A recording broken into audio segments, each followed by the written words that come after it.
Hier, j'ai eu une cliente et j'étais en train de vérifier ses coordonnées et je lui ai demandé le numéro qui était sur le contrat. J'ai tout de suite su que ce n'était pas son numéro à elle, mais celui de son mari, puisque le numéro avec lequel elle appelait était différent du numéro qui était sur le contrat.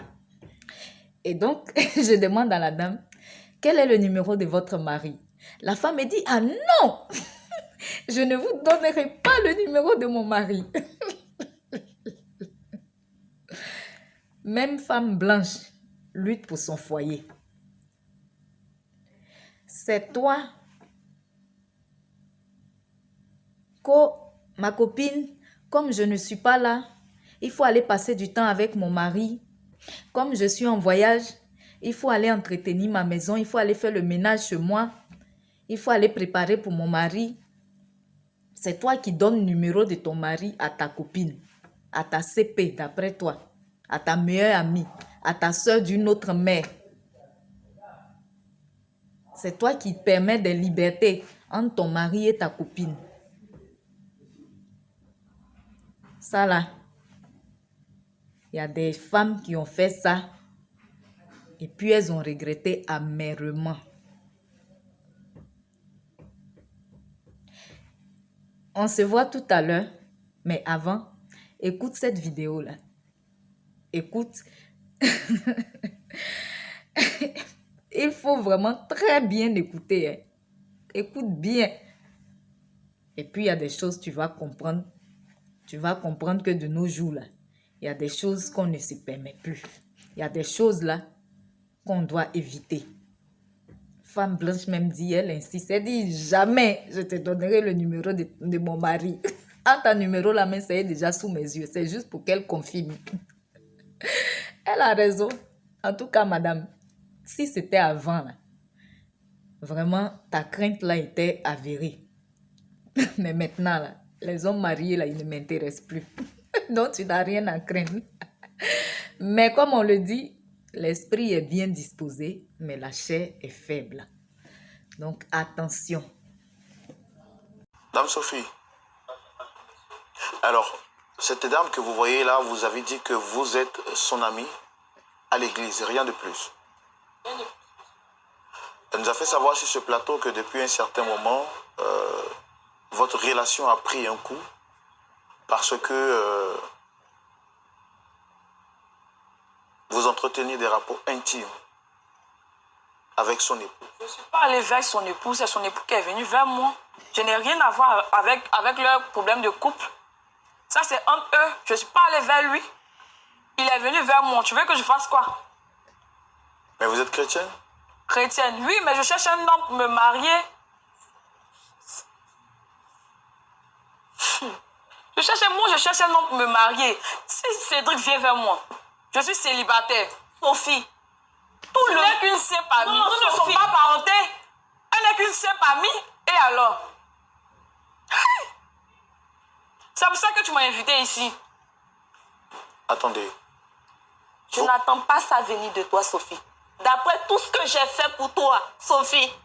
Tu as fait quoi pour moi? C'est comme ça que tu m'es réussi. En prenant mon homme. Sophie. Je n'ai pas pris ton homme. Ton homme m'a pris. C'est pas la même chose. Mais au moins, vous avez... vous entretenez des rapports quand même très étroits avec cette dame. C'était votre amie. Elle entretenait des rapports avec moi. Est-ce que moi, j'entretenais des rapports avec elle? Mais elle vous considérait comme sa meilleure amie? Moi, non. Moi, non.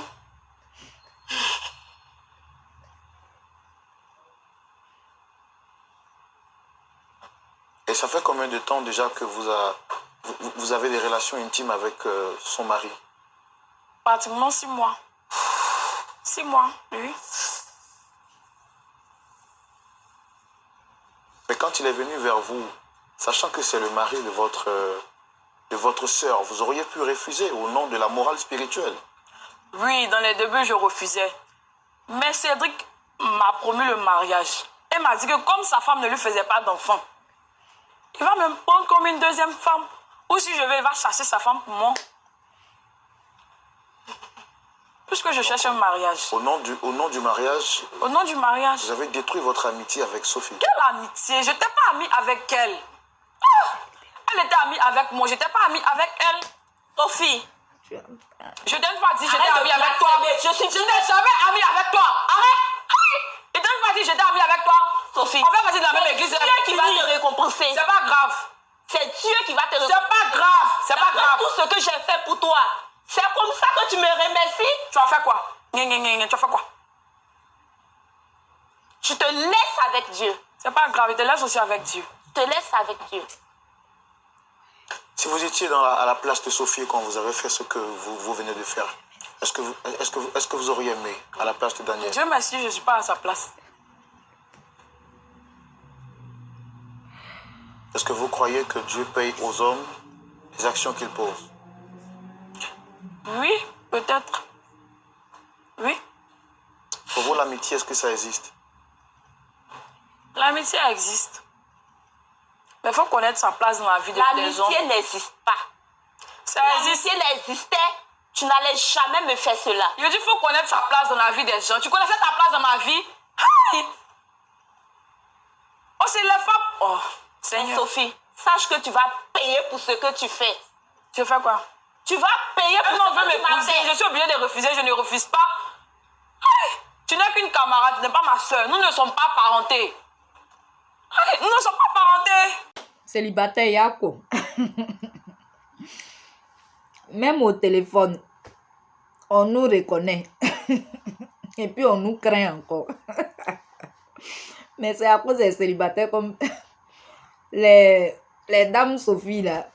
On a tellement gâté notre nom que même au téléphone là même, on sait que c'est là, c'est une célibataire. Je ne dois pas lui donner le numéro de mon mari. C'est moi-même mon numéro, je vais lui donner. Et non celui de mon mari. Voilà. Je ne sais pas ce que tu veux que je rajoute. Après tout ce que Sophie t'a dit là, je ne sais pas. L'amitié existe, mais il faut connaître la place. Sa place dans la vie de la personne. Elle était amie à moi, mais est-ce que moi j'étais amie à elle? Et c'est une vérité. C'est difficile à entendre, mais c'est une vérité et une réalité. Une réalité, c'est plutôt une réalité. Parce que c'est des choses qu'on a l'habitude de voir. Mais il y en a qui font semblant, qui refusent même de voir. Sinon, c'est une réalité. C'est ce que Sophie a dit là. Elle encore même, elle a assumé. Et c'est ça. Quelquefois, vous êtes amis à des gens. C'est ma meilleure amie. C'est mon meilleur ami. Mais est-ce que toi, tu es sûr que cette personne-là, toi, tu es sa meilleure amie, tu es son meilleur ami? C'est ma soeur, mon frère d'une autre mère. Mais est-ce que toi, tu es sûr que cette personne-là, elle te considère ainsi? Et ça, il y a des choses, vraiment, ça se voit. Hein? Il y a des choses qui nous permettent de détecter ce genre de choses-là. Toujours, c'est toi qui es chez une personne. C'est toi qui te déplaces toujours pour aller rendre visite à une personne. La personne ne vient jamais chez toi. La personne ne sait même pas où tu habites. Et tu dis que la personne, c'est ton ami. Tu dis que la personne te considère. Même si la personne habite dans un château et que toi, tu es dans une maison en terre battue et que vous dites que vous êtes vraiment des amis, autant tu prends plaisir à aller t'asseoir dans son château, autant cette personne prendra plaisir à venir s'asseoir dans ta maison en terre battue. C'est ça l'amitié. Mais c'est toi qui es toujours chez la personne. C'est toi, la personne appelle toujours quand elle a besoin de toi. C'est toi qui ne vois jamais la personne quand tu as besoin d'elle. Mais à chaque fois qu'elle a besoin de toi, toi tu es toujours présent, toujours disponible. Mais la personne ne te montre rien qui prouve qu'elle te considère. Mais tu dis tu es dans l'amitié. Tu dis tu es dans relation. Tu dis tu es en couple. Tu dis tu es marié. Sophie, c'est cruel, mais c'est la vérité, elle a dit. Et c'est la vérité que plusieurs personnes vivent, qu'elle vient de dire. Tu peux être ami à une personne. Tu peux être en couple avec une personne. Tu peux être marié à une personne sans que la personne ne soit amie en couple ni mariée à toi. Sophie nous a tout dit. Elle nous a tout dit. En fait, cette histoire-là, bon, je n'ai pas mis le début et tout ça, pour ne pas que ce soit long. Mais les deux là, et puis c'est toujours les chrétiens, hein. C'est toujours nous. Plutôt des églisiens, des églisiennes, oui. Le fait d'aller à l'église, il y a beaucoup qui pensent qu'ils sont chrétiens comme ça. Elles sont toutes les deux responsables. Je pense que la Kisa, elle est responsable de la chorale et puis l'autre, je pense qu'elle est responsable de l'intercession. Et le mari qui est au centre de ce triangle amoureux-là, lui, il est diacre. Donc, la femme mariée, elle prenait l'autre comme sa sœur. Et elle a voyagé. Et elle dit à sa copine, c'est une sœur de l'église, donc ne pensons pas que même à l'église, nous sommes à l'abri. Parce qu'on s'est dit, on pense qu'à l'église, il n'y a que des anges. Non. Donc, c'est pourquoi nous devons demander l'esprit de discernement à chaque fois. Donc, l'autre, la femme mariée, elle a voyagé. Et elle demande à sa copine qui est célibataire, une bonne célibataire comme moi ici, qui elle est à la recherche d'un mari, d'aller entretenir sa maison, d'aller cuisiner pour son mari, d'aller en fait faire le ménage, d'aller jouer elle son rôle, mais sans le rôle conjugal. C'est ce qu'elle n'avait pas prévu. Et c'est dans ça, dans Nyemi, entretien des maisons, et puis, paf, c'est arrivé aussi dans la chambre. Elle va jouer maintenant tout le rôle. C'est foutaise. Pourquoi jouer le rôle de la cuisine, du salon, de l'entretien, et puis ne pas aussi jouer le rôle de la mariée? Tu n'es pas là. Donc, si je dois te remplacer, je dois très bien te remplacer. Et voici ce qui est arrivé. Elle est tombée enceinte. Et elle dit que la dame, parce que la dame mariée, ça fait 5 ans qu'elle est mariée, elle et son mari n'ont pas d'enfant. Donc, la dame Sophie qui dit que l'autre avait besoin d'un enfant. Elle, Sophie, elle avait besoin d'un mari. Et puisque le mari de l'autre est venu vers elle, et que surtout l'autre, elle n'a pas d'enfant, et qu'elle est tombée enceinte, donc tout naturellement, c'est elle qui doit prendre la place. Voici sa conception. Donc, c'est ça, voilà. Je ne sais pas si dans le contrat, c'est vrai que les enfants, c'est important. C'est important, c'est vrai que, bon, on donne même un livret à la mairie où on met même le nombre d'enfants et tout ça.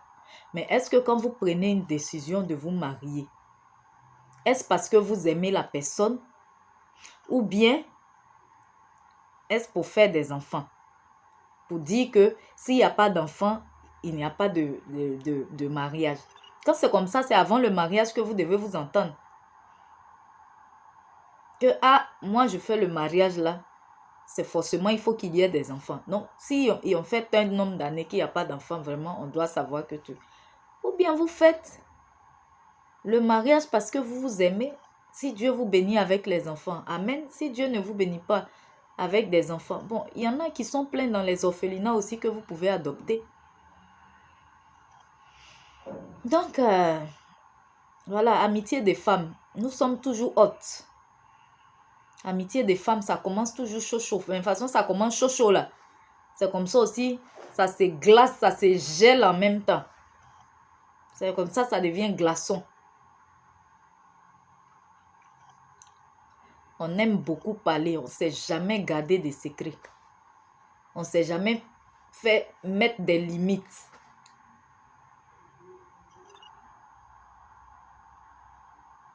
On expose tout. Même comment même On a les relations même là. On va tout expliquer. On ne sait pas en vue de quoi, on ne sait pas. Tu finis de sortir avec ton mari net, tu t'en vas expliquer à ta copine comment ça s'est passé. Je ne sais pas si c'est pour lui donner envie d'aller aussi, elle aussi à son tour, je ne sais pas, mais bon. Voilà, c'est la bouche de la femme. Elle a toujours envie de remuer. Elle a toujours envie de jaser. Toujours envie de bavader. Toujours envie d'être ouverte. Un jour là, je ne sais pas si c'est un ange de Dieu ou bien je ne sais pas, une main invisible va prendre filet aiguille pour coudre notre bouche là pour qu'on se taise un peu. Pour protéger même notre vie. Sinon là, vraiment, nous-mêmes là, on met notre vie en danger. On met nos foyers en danger. On met nos relations en danger.